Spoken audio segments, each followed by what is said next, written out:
주님은 나의 최고봉 2월 20일 묵상을 시작하겠습니다. 오늘의 제목은 몽상에 대항하는 첫 걸음입니다. 오늘의 말씀을 읽겠습니다. 요한복음 14장 31절입니다. 오직 내가 아버지를 사랑하는 것과 아버지께서 명하신 대로 행하시는 것을 세상이 알게 하려 함이로라. 일어나라 여기를 떠나자 하시니라. 아멘. 요한복음 14장은 흔히 이야기하는 예수님의 고별 설교의 한 부분입니다. 예수님께서는 십자가에 달리시기 전에 제자들에게 자기가 하나님에게 갈 것과 제자들이 이 땅에서 남아서 하나님 나라의 사명을 이룰 것을 말씀하십니다. 제자들이 감당하지 못할 엄청난 비전을 주신 거죠. 그리고 그 비전을 말씀하시고 오늘 말씀에 일어나라 여기를 떠나자 라고 말씀하십니다. 지금 제자들은 예수님께서 말씀하신 그 거대한 비전에 어안이 벙벙해 있는데 갑자기 예수님께서 일어나라고 이야기합니다. 그리고 한 걸음 내디디라고 이야기하고 있습니다. 하나님이 우리에게 비전을 주실 때 이와 같은 명령을 하십니다. 감당할 수 없는 비전, 도저히 내가 이룰 수 없는 비전, 그 비전들을 이야기하시고 작은 한 걸음을 내디디라고 이야기하십니다.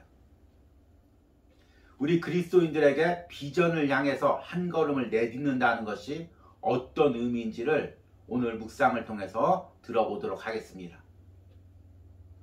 오늘의 묵상입니다. 무슨 일을 제대로 하기 위해 꿈을 꾸는 것은 옳습니다. 그러나 실행에 옮기지 않고 계속 꿈만 꾸는 것은 옳지 않습니다.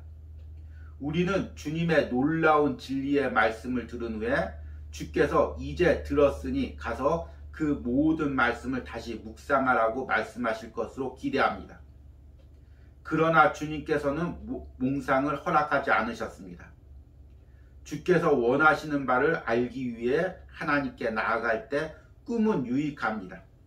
그러나 이미 주께서 우리에게 무엇을 해야 하는지 분명히 알려주셨음에도 불구하고 계속 꿈만 꾸고 있다면 이는 악한 것입니다. 그러한 몽상가에게는 하나님의 축복이 절대로 임하지 않습니다. 따라서 하나님께서는 우리가 이러한 몽상에 빠지지 않도록 우리를 찌르십니다. 그래서 우리로 그 자리에 가만히 앉거나 머물지 않고 앞으로 나아가게 하십니다. 만일 우리가 조용히 하나님 앞에서 기다리고 있는데 하나님께서 이리 와서 따로 앉으라고 말씀하시면 그때는 하나님께서 원하시는 것이 무엇인지를 알기 위해 묵상해야 합니다. 그러나 이미 주께서 말씀하신 후에는 몽상에 빠지지 않도록 주의해야 합니다. 이제 주님 그분을 당신의 꿈과 기쁨과 즐거움의 원천이 되게 하십시오. 주께서 말씀하신 대로 앞으로 나아가 순종하십시오. 만일 당신이 사랑에 빠져 있다면 가만히 앉아서 그 사람과 사랑하는 꿈만 꾸지는 않을 것입니다. 밖으로 나가 그 사람을 위해 뭔가를 하게 될 것입니다. 이것이 바로 예수 그리스도께서 우리에게 원하시는 것입니다.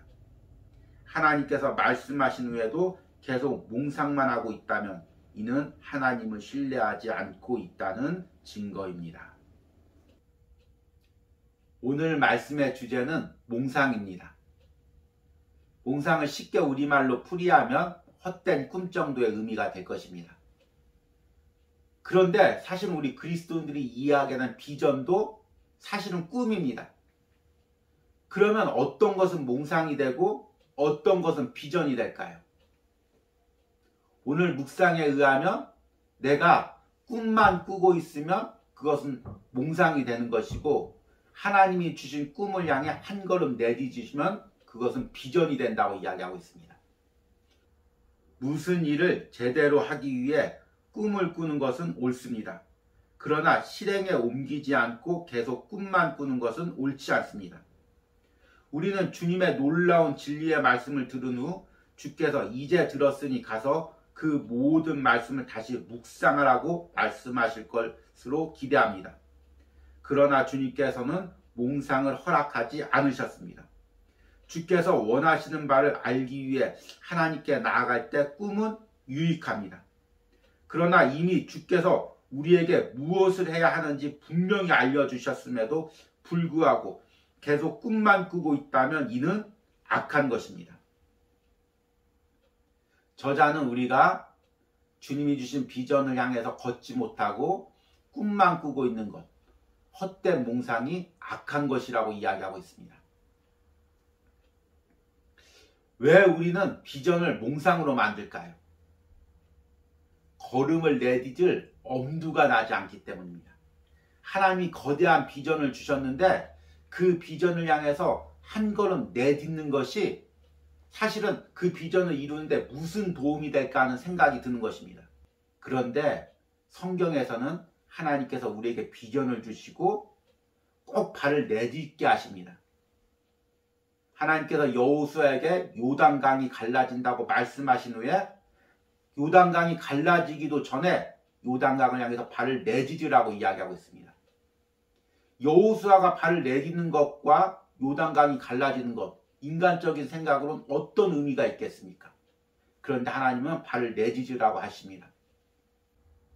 저는 이 온유하우스에서 예배를 시작하는 것도 이런 의미였습니다. 하나님께서 저에게 비전을 주셨습니다.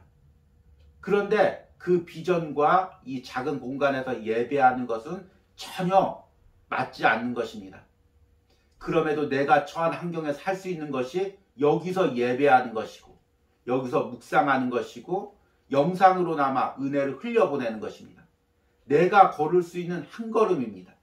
그 한 걸음 가운데 하나님이 조금씩 역사하고 계신 것을 봅니다. 또 성경에서 예수님께서는 이스라엘 백성들이 광야에서 불뱀에 물려 있을 때 장막을 열고 나와서 장대에 매달린 놋뱀을 보라고 이야기합니다. 죽게 돼서 고침을 받는 것과 장막을 열고 놋뱀을 보는 것과 무슨 연관이 있을까요? 그런데 하나님은 치유하시기 전에 먼저 내가 장막터에서 나와서 놋뱀을 보라고 이야기합니다. 십자가를 보라고 합니다. 하나님의 치유와 회복의 역사를 기대하라고 이야기합니다. 오늘은 거룩한 주일입니다. 그런데 어쩌면 우리 그리스도인들의 상황이 이렇게 이스라엘 백성들처럼 자기 장막 안에 갇혀있는 상황일 수 있습니다. 하나님께서 이 코로나를 다 거치시면 그리고 예배가 회복되면 그때 내 장막에서 나오겠습니다. 아마 이렇게 생각하는 사람들이 있을 것입니다. 그런데 하나님은 먼저 내가 장막을 걷어 열고 발을 내딛기로 납니다. 하나님 앞에 나오기로 납니다. 십자가를 바라보기로 납니다. 내가 예배 장소에 나갈 수 없다면 내가 있는 처소에서라도 내가 영적으로 장막문을 열고 나와서 영상을 통해서라도 예배하며 하나님 앞에 진실한 마음으로 나오기로 납니다. 여러분, 내가 장막 안에 갇혀있기만 한 나의 영적인 모습이 무엇입니까? 내가 열어야 할 장막의 문이 무엇입니까? 내가 장막 밖으로 내디뎌야 할 발걸음이 무엇입니까? 오늘 이 거룩한 주일날 내가 갇혀있는 나만의 장막에서 문을 열고 나와서 하나님 앞에 한 걸음 더 내딛는 은혜가 있길 바랍니다. 오늘의 적용 질문입니다. 주님이 일하기만을 기다리며 내가 장막 안에 갇혀있는 나의 모습은 무엇입니까? 오늘 내가 하나님 앞으로 한 걸음 내딛기로 결단하시기를 바랍니다.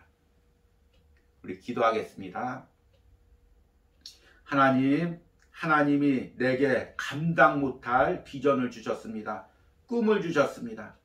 그러나 주님, 그것을 감당하기 위해서, 걸어가기 위해서 내 걸음은 너무 작은 걸음입니다. 그래서 내딛기를 주저합니다. 내가 이 한 걸음 내딛는다고 해서 과연 그 비전을 이루는 것과 무슨 상관이 있는지 의심이 들 때가 있습니다. 회의가 들 때가 있습니다. 그러나 주님이 말씀하셨기에 주님 따라서 주님보다 앞서지 않고 비전을 향해서 한 걸음을 내딛습니다. 주님, 이 걸음을 통해서 주님이 일하실 줄 믿습니다. 사랑하는 성도들이 이 영상을 보고 자신의 장막문을 열고 나와서 주님 앞에 한 걸음 내딛는 역사가 일어날 수 있도록 함께하여 주시옵소서. 이 거룩한 주일날 주님 앞에 한 걸음씩 더 나갈 수 있는 은혜를 허락하여 주시옵소서. 예수님의 이름으로 기도했습니다. 아멘.